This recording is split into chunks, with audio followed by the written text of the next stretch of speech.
Let's get back to all the buzzes in trade right now in this edition of Market Fatafat. But before that, let me welcome Chandan Taparia, who is joining us on the technical front. Hi Chandan, a very good afternoon and thank you so much for your time. Let's talk about your first stock that is zooming away in trade, and that is indeed Bajaj Auto. From the two-wheeler space, the company did launch two of its new Triumph motorcycles. But technically, Chandan, what's your take coming in on Bajaj Auto and what are the levels that you are tracking? Yeah, good afternoon. Thanks for having me. So Bajaj Auto is zooming like anything. The stock has been making higher tops, higher bottom on the daily and the weekly chart. And sustained buying is clearly visible in the auto segment, especially in the two-wheeler. We have seen a good run-up from 10,800 to 11,900 zone, and we believe this momentum could continue. So one can hold the long position or can aid long with support of 11,650. Overall, we are expecting this run-up to extend to us 12,500, 12,700 marks. Those who are interested to trade in option, they can also trade in 12,000 call. So overall, expecting positive momentum to continue in the counter. And see the positive momentum today as well. Bajaj Auto, one of the top nifty gainers, trading with gains of 2%. And because today, Bajaj Auto launched two new motorcycles in the 400cc category with Triumph Speed. ED Rakesh Sharma says that they are building and expanding the modern classic category with this partnership, and also dismissed the concerns about the slowdown in the motorcycle space. Here's a slice of that exclusive chat. Let's go across and take a look. There may be a little cannibalization, but the larger story, as I was explaining to you, is about creating the blue ocean of modern classics. So it is about, if you see the penetration of this level of bikes in India compared to countries which have a very similar GDP per capita, is very, very low. And our demographic is a very youthful demographic. The purchasing power is improving. And I don't see any reason why the classic category, the modern classic category, doesn't expand. And therefore, we are looking at it more as expanding the category. And in that sweep, as we singularly drive this category up, we will obviously be the beneficiaries of better market share.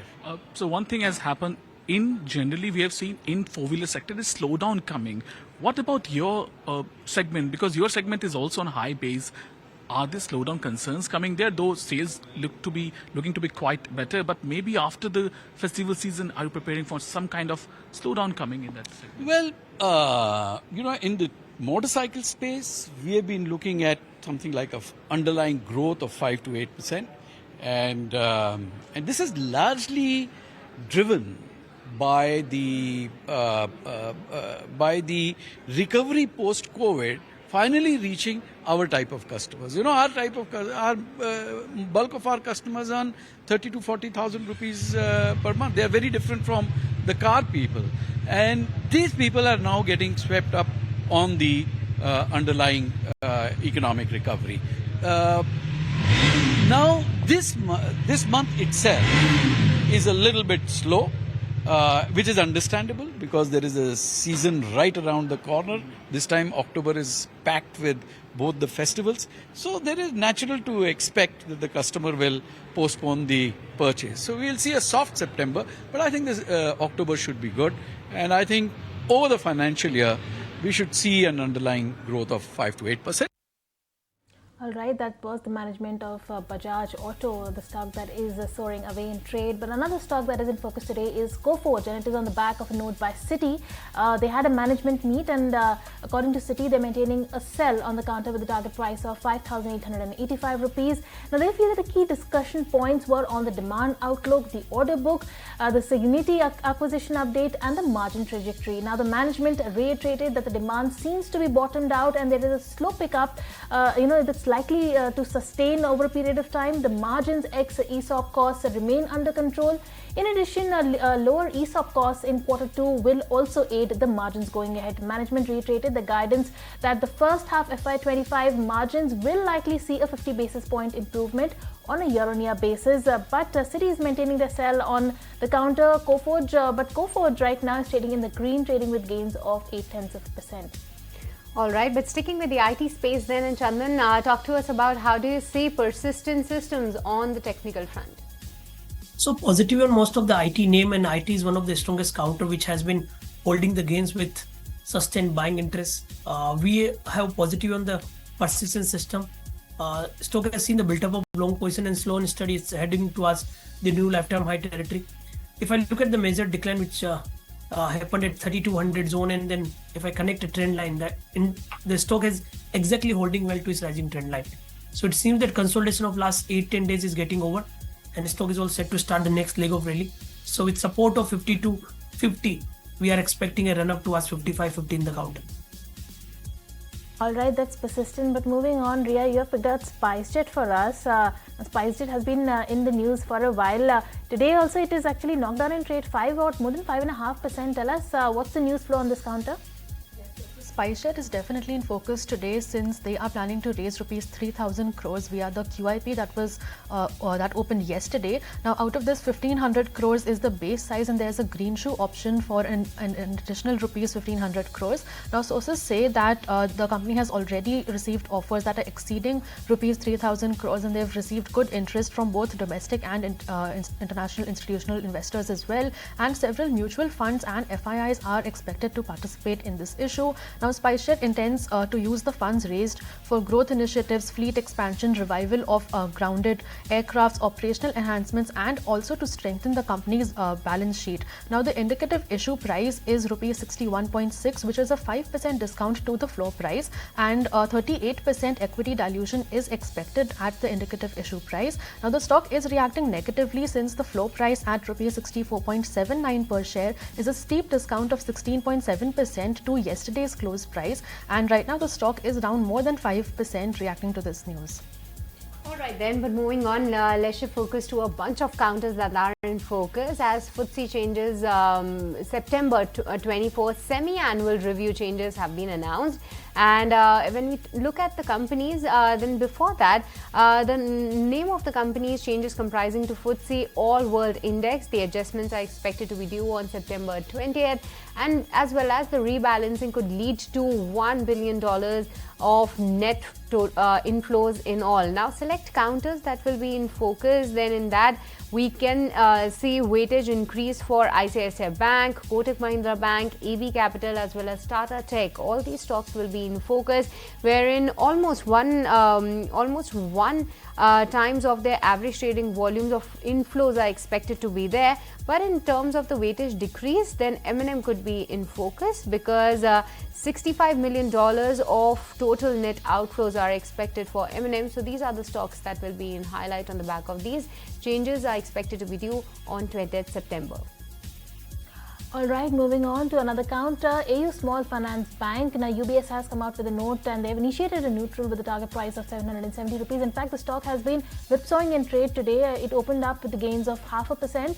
But as you can see, it's trading in the red, absolutely flat right now. But UBS feels that they are well poised for long-term growth. They're garnering low-cost deposit and that remains critical for the margin expansion.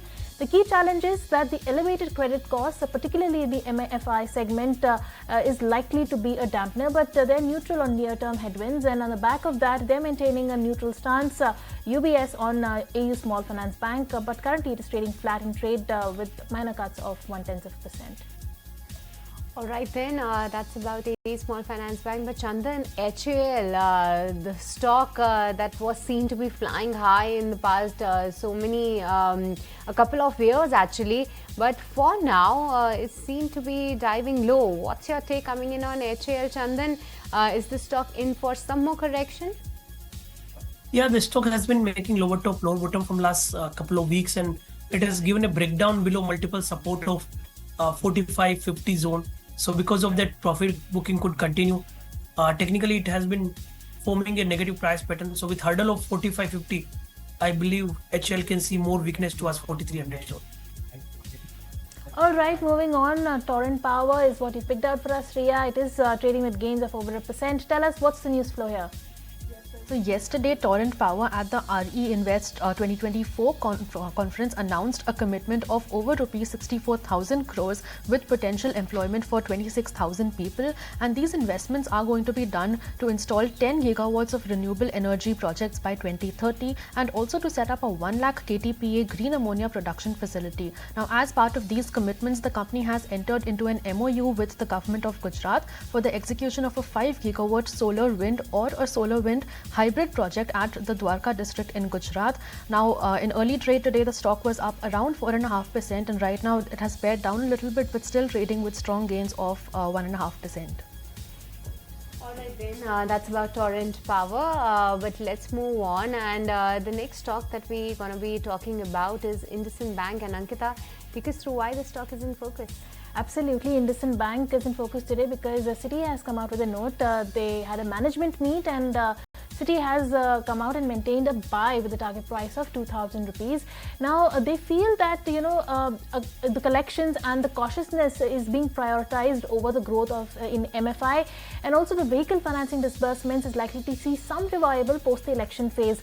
Now, overall loan growth and despite gaining traction of more than 3% on a quarter-on-quarter basis, is likely to lag guidance in the near term. They also focused on the mobilizing retail TD to opportunistically scale up wholesale deposits. The upward repricing of the deposit costs and the growth led by relatively low yielding segments. Is there lesser support from borrowing, refinancing and investment yield is likely to have downward bias on the NIMs. Also, they are favorably positioned when interest rate cycle turns, and of course the forward flow is anticipated in MFI.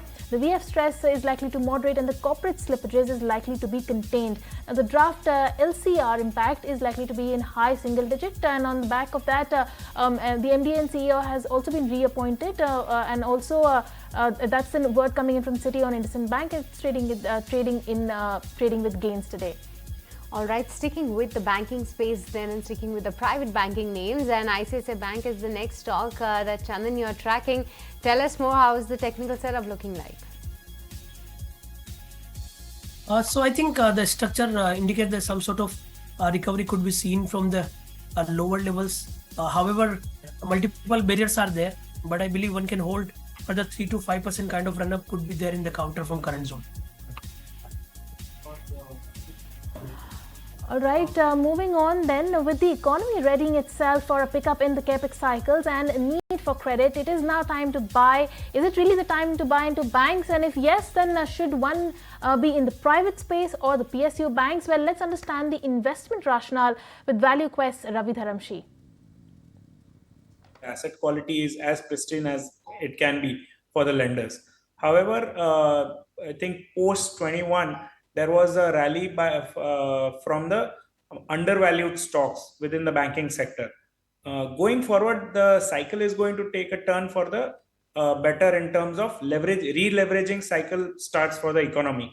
If you can see the last 3-4 years, the corporate profitability has been fantastic, but at the same time, lending has not picked up commensurately.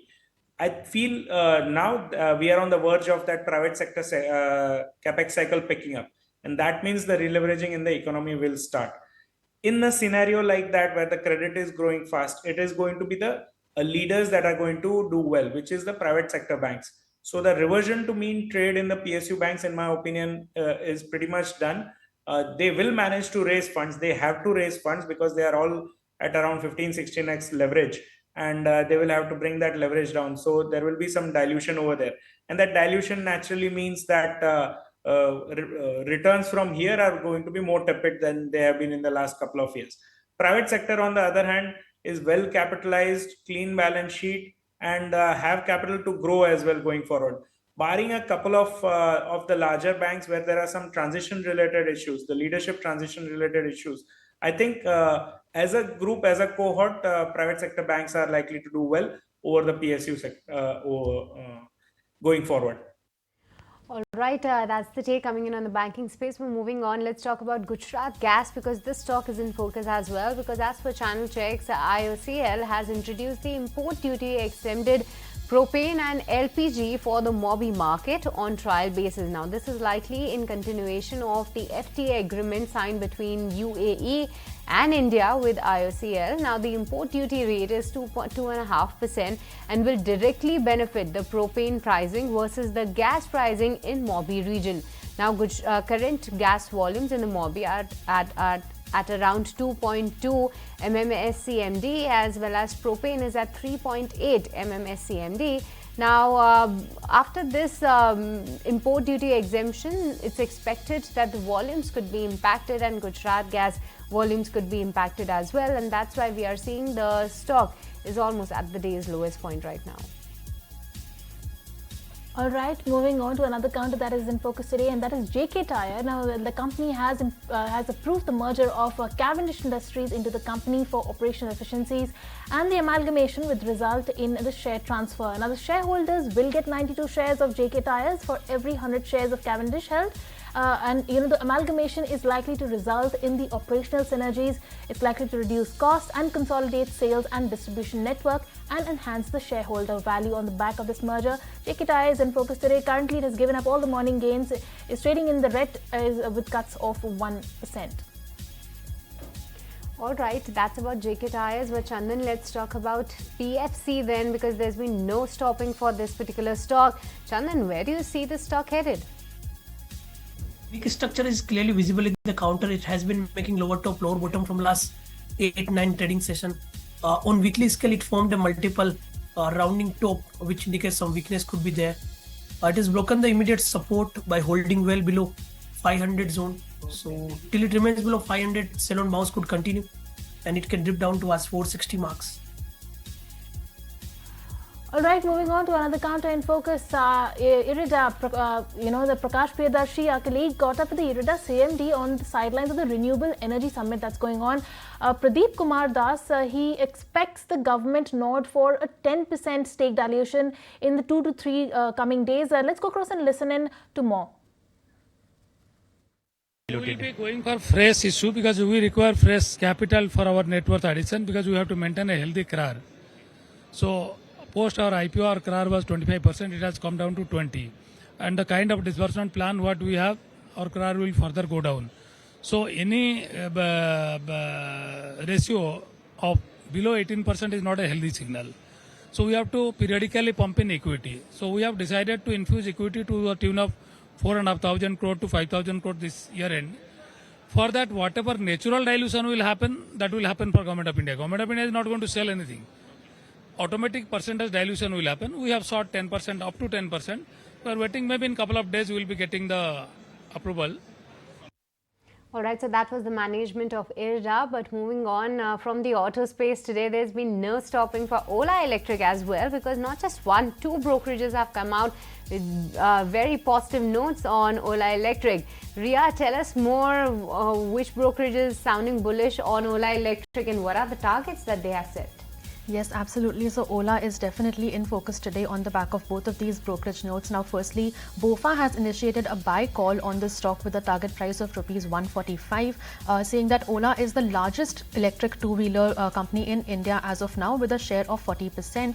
And the e-scooters, in fact, are now priced even below the petrol scooters, which is an important inflection on the EV curve. Now, Ola has sorted out its key pieces of the EV puzzle with its proven and expanding product portfolio. And they say that they forecast that EVs will reach 18% penetration rate by FY28 and 25% by FY30 in the two-wheeler space. They've also said that the technology and cost leadership will enable the right to win for Ola. And on the battery side, there are a lot of naysayers, but it is still worth a bet.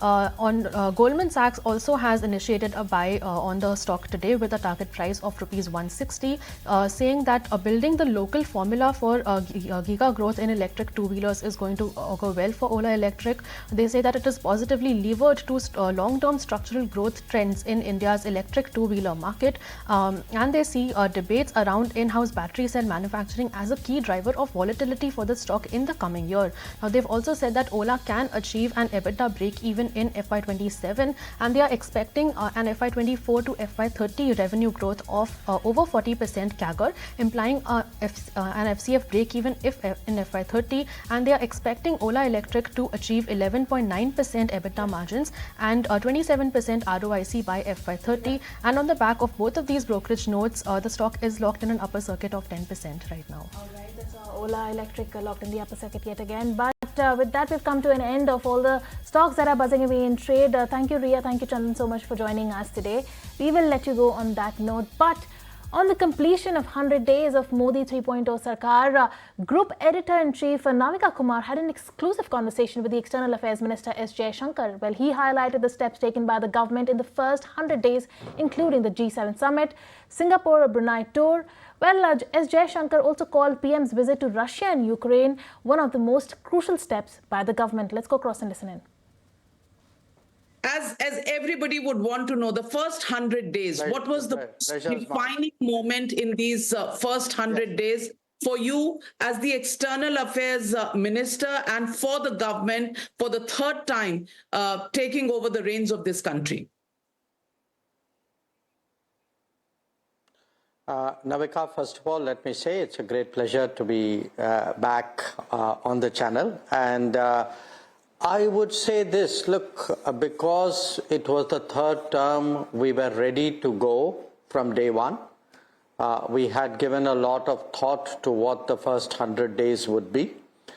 And if you look at foreign policy, I would say in terms of diplomatic activity, clearly the focus was, what were the objectives of the economy, of national development on the one side, and in terms of our global positioning and responsibilities on the other. So when it comes to the first one, I mean, you saw the Prime Minister go immediately after the swearing in to the G7 summit. He met all the G7 leaders there, many others as well. Then he went on a trip to Southeast Asia, to ASEAN, to Singapore and Brunei. And these were, I think, directly related to what we are expecting to do, and I'd be happy to talk about it in terms of the economy and national development. In terms of the positioning and our responsibilities, I think the most important steps he took were the visits to Russia and Ukraine. And the fact that today we are one of the few countries who can talk to both these governments, both these countries at this very difficult time, and to see what is it that we can do really to deal with a conflict which has now gone on for so long. We've also had the Voice of the Global South Summit, the third one, which happened in August. Now that's very important because doing it before going into the UN General Assembly, I think, was very important. It kind of motivates the Global South to come together. So overall, I would say purely in terms of diplomatic activity, at the Prime Minister's level, we really have got off to a fast start, got some important things done. I myself have, of course, gone to the neighborhood, to the Gulf, and our President has visited New Zealand and visited Southeast Asia. So there's a lot to show.